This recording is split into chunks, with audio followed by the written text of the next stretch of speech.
Welcome to Define Your Path with DocV, bringing you real talk with global thought leaders to inspire hearts and minds for sustainable breakthroughs and profitability for your life and business. Here's your host, DocV.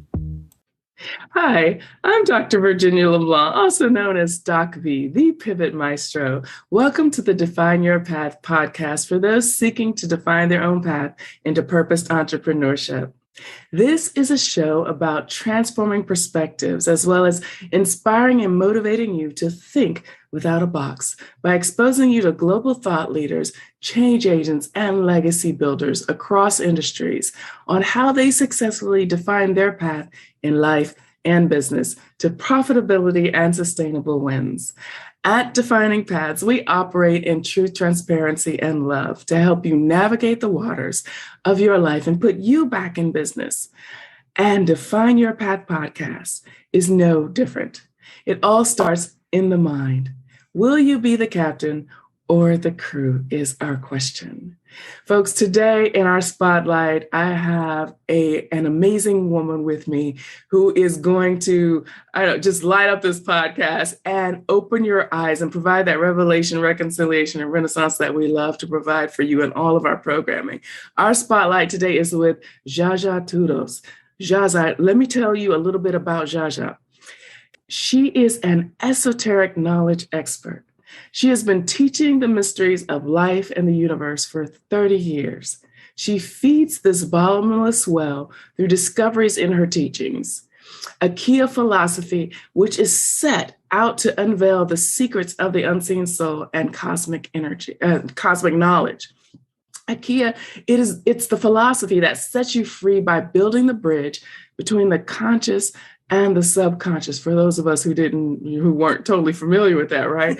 So Zsa Zsa is going to tell us all about it. She is well-known, well-traveled, well-read, and author of 11 books, and whatever she teaches, she has experienced it, folks. So she's speaking from her soul and from what she knows. Zsa Zsa, welcome to the show. Let me stop talking so we can bring you to the spotlight. Oh, thank you very much, Virginia. I am so very happy and delighted to be here, and of course, very honored. Yes, I would love to talk about anything you want me to talk about. Wonderful. Hi, people. Wonderful, wonderful. We look forward to hearing your story and how you faced your fears to love the skin you're in and pivot into pursuing your passion and soul purpose. Because, this is an area that a lot of people still have mystery and wonder or doubt about. So this is going to be extraordinary. 2 questions, Zsa Zsa, because we like to keep it simple. How have you defined your path, and how do you help others define theirs? And we'll just, we'll flow between those 2 questions. So the spotlight is yours. Thank you very much. Well, I have to get back to the very beginning. I mean, the best place is really to start at the beginning, although we have to define our beginning because everybody's beginning is different. I want to start with a very intriguing sentence, really. It is intriguing because not many people talk about that.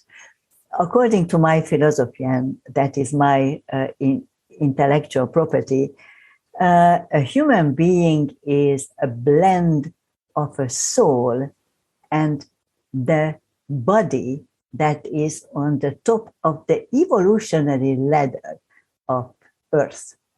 So, as you can imagine, I mean, it's easy to say, but it is far more difficult to understand. Because with these 2, we are instantly connected to the universe and to Earth. And we are in between. And we have the privilege of actually having a channel built already in us, within us, with the universe. So with the knowledge of the universe. And of course, we have the tie to the ground, to the planet itself, because we have to stay here. We live here. Yes. So this sentence changes all the perspective about human beings and the whole humanity and how we talk about mental and emotional intelligence and dysfunctions and healing and even scientific facts. So I thought I had to tell you that because when I was very small, I already had a channel with the universe. I always had a channel with the universe. I don't remember not having one. And, you know, it's nothing to do with being chosen or whatever. Everybody has the capability of having this channel. However, not everybody has the knowledge of the universe near the surface or near the conscious. So it was easier for me to actually push it into the conscious, and that's it, from the subconscious, you know. And it took me quite a lot of time to understand and realize that not everybody was like myself, because I thought everybody was like that. You know? I mean, I have been a clairvoyant since, I don't know, I mean, the age I remember back. Yes. And I read cards and I could heal, and, you know, not consciously though, just did whatever I felt like doing. And I was always very successful with all that stuff. And then one day, a friend of mine who studied Reiki, I must admit I had no idea what Reiki was at that time. And she said to me, I was home in London from Brazil. I lived in Brazil those days. And she said to me, Zsa Zsa, do you want to have an initiation into Reiki 1? I said to her, well, I don't know what Reiki is, but I have some money and have the time, so let us do it.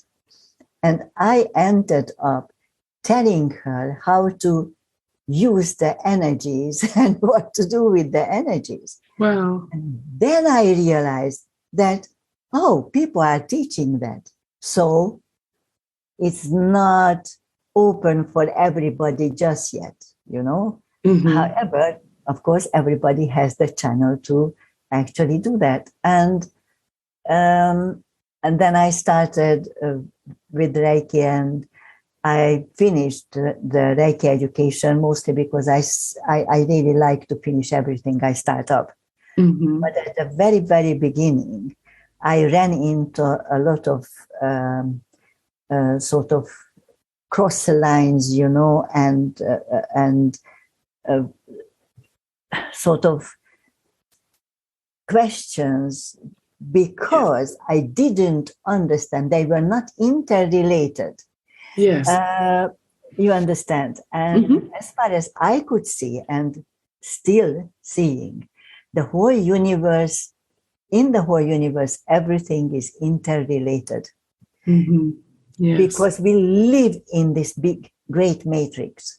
Although people talk about leaving the matrix. Yeah, but they talk about really small matrices, because there are many small matrices in the great matrix, but you cannot really leave the great matrix because it holds the whole universe together. So, you know, I started to question all about the history behind Reiki and whatever. And I knew that it was sort of man-made story, man-made stuff, you know, and somebody really wanted to make a lot of money out of it. And sorry to say that, but that's how it goes. Although the Reiki symbols are really powerful and really good, and you can use them fabulously if you wanted to.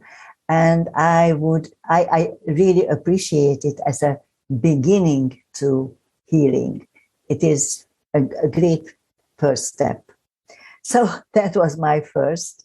And then I started to create my philosophy I call AKIA. It is an acronym of Atiru Kita Intara Mango, where that's the first language that I remember back was created on Earth. So I don't know other people talk about whatever they talk about. It means Earth's consciousness in Atlantis.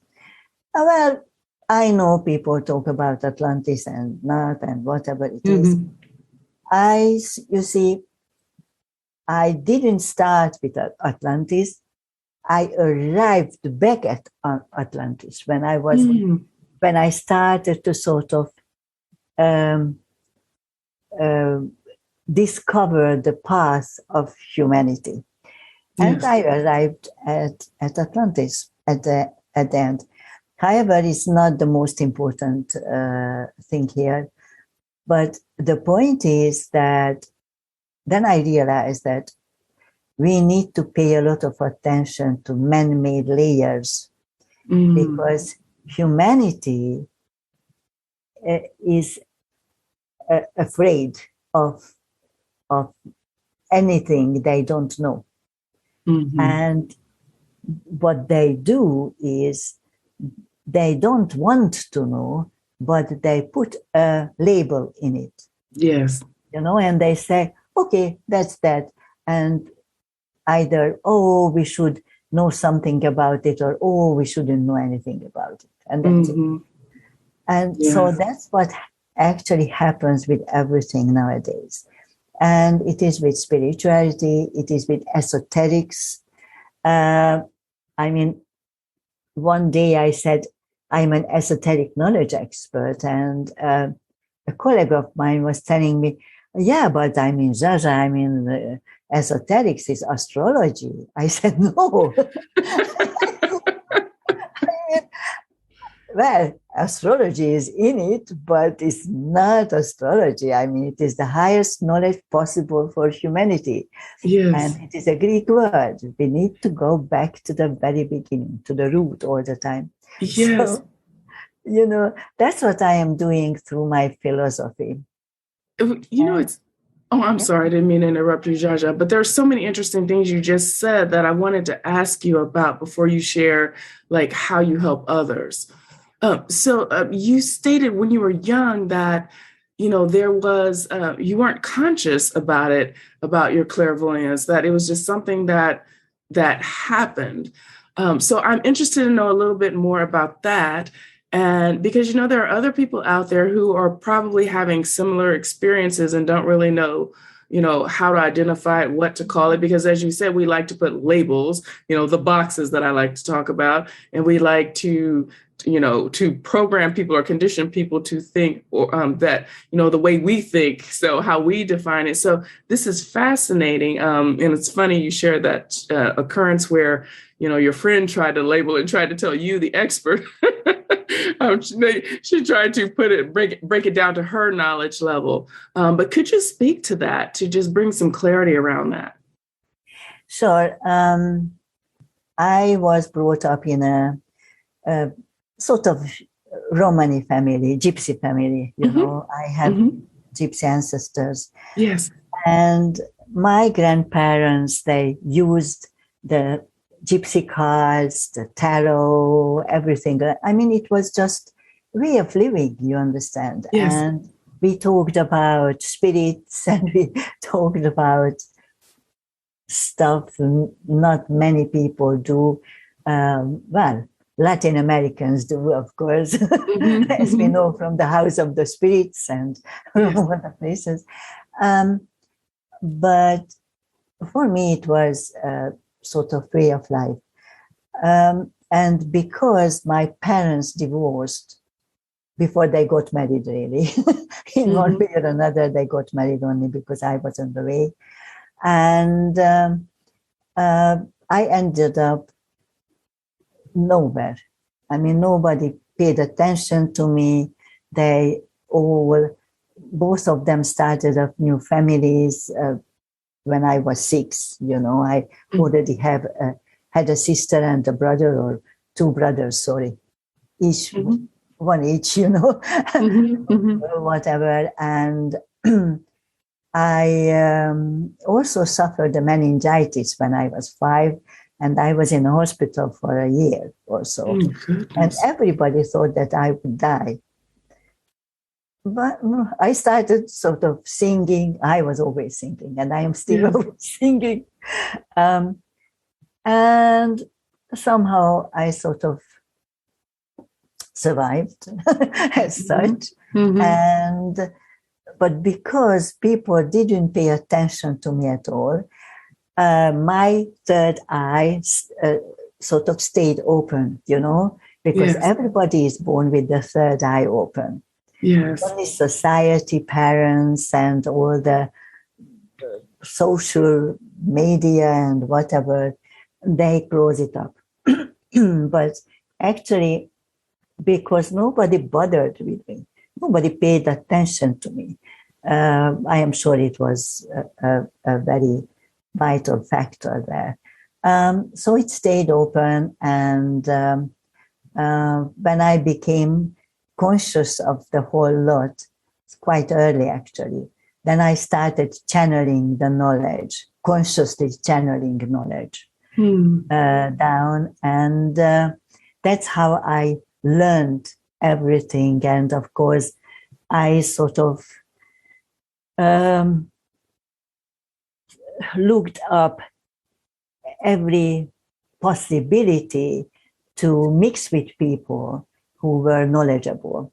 I never went to a course as such, but I learned in Brazil while I was living there for 2 years. I learned from the Orisha shamanic people. I learned Orisha, and I still teach Orisha shamanism. So I became an Orisha shaman.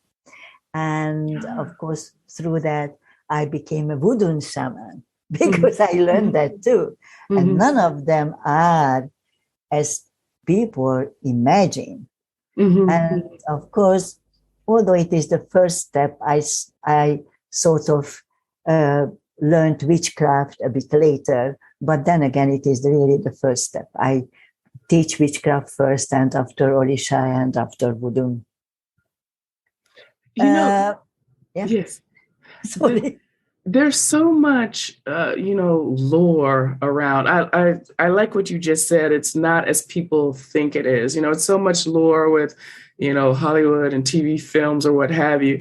How do you, because our time is running and this is just fascinating. We could talk so much. How do you help people that you help define their path? How do you help them process that if they're coming to you as a skeptic, or, they're trying to wrap their head around this? First of all, what my duty is, I think, to actually give people keywords to open their subconscious and let the knowledge out to the conscious. I mean, that is the most important, because we all have the knowledge of the universe within us. Yes. We just have to let it go. And while I am doing that, of course, I lend them a helping hand always. So I am there when they sort of expand their comfort zone, I mean, I can imagine it was never my problem, because my comfort zone is the universe. Yes. And it is ever expanding as the universe, but I love that. But I know how very frustrating it can be for people who don't understand. And not because they are not intelligent enough, but because society, codes, upbringing, God knows what, just sort of put them into this place where they think they are they have security. I mean, security is an illusion. Yes, it is. I say that all the time. Yes, that is really an illusion. So I am there. If it is necessary, I go around and around and around and explain the same thing with different words, different understanding, different approach, because one never knows when the keyword sort of jumps out, Yes. And everybody has a different keyword. So especially if I am teaching a group, I really need to pay attention to all of them and sort of, because you see, you can teach whatever you want. if they don't understand what you are saying, you didn't do anything. Mm-hmm. And yes. people cannot understand what you are saying if they don't want to learn consciously. They have to be willing Yes. to learn. And Absolutely. of course, you need to build a trust between you and your students to actually make them understand that whatever happens, you are always there and nothing can happen to them. I mean, meditation, not many people talk about it, but meditation is astral traveling, really.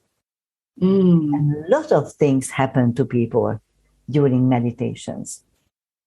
And what I do, I build my own meditations to help the purpose of whatever I want to arrive at. So the idea is that you really need to have this connection to this security rapport with your students. I wouldn't say security, this conscious bond. Yes. Let us say that, because security is an illusion. So I am telling everybody that whatever you want to do and whatever you are doing, security does not exist. Yes. You can ensure the security and you can ensure the insurance of the security, but at the end of the road, yes. it is not. So you need to be willing to actually get out there and to learn and to make your life a better place. Because you see, fear comes from ignorance.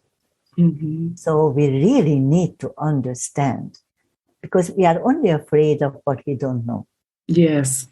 And you have to know. Don't be afraid, but step out there. Find somebody who is willing and good enough to give you a helping hand and step out of it. And you will see an extraordinarily beautiful world out there.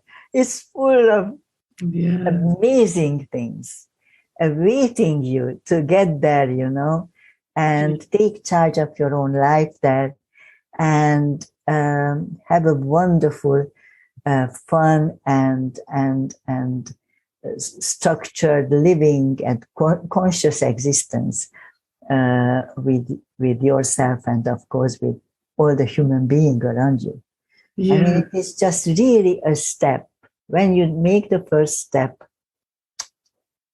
the rest is really easy. So true. So true. And Zsa Zsa, that was a beautiful, my next question was going to be, what advice would you give, our listeners? And that was absolutely brilliant. So that was the universe just working together and just, our spirits flowing and, tapping into that same conscious stream. Absolutely brilliant. You left us with so many nuggets, so many diamonds to just help provide that clarity around a difficult subject. So thank you so much. And I love the fact that you brought it home with the connection to meditation, because that's something people can wrap their heads around a little bit more. But I always say fear, my honey says fear is a free disease. And, and so making it your ally, so that you can wield the power that's in it, for the positive, beautiful. I think those are some of the points that I heard in your final words of wisdom to us. Is that right? Or anything else you'd like to share? Well, I only want to say that we talk about evolution and how we evolve. Evolution is really the evolution of thoughts. A human being, because they are the blend of the soul and the body, they cannot evolve any other way. And the thoughts are the only freedom we have here. No other freedom exists, as you know. So you really need to understand that your thoughts are your assets. and you create with your thoughts. You live with your thoughts. And this is what takes you on the path of evolution, where you actually achieve the power of wanting and consciously seeking, because that's the evolution and that's the path to it. You need to get there. And if you get there, and just let me know if you want any help. Guys, I am always there. I really help. So Wonderful. Come to me with anything, and that's it. Wonderful, wonderful. Zsa Zsa, thank you so much, folks. As Zsa Zsa said, please reach out to her, follow her, learn more about her, follow her on social media. And Zsa Zsa, what is the best way for our audience to connect with you online or out there in the universe? My new webpage is just creating, sort of, not by itself. Okay. Creating it, but it is the easiest to learn and easiest to understand.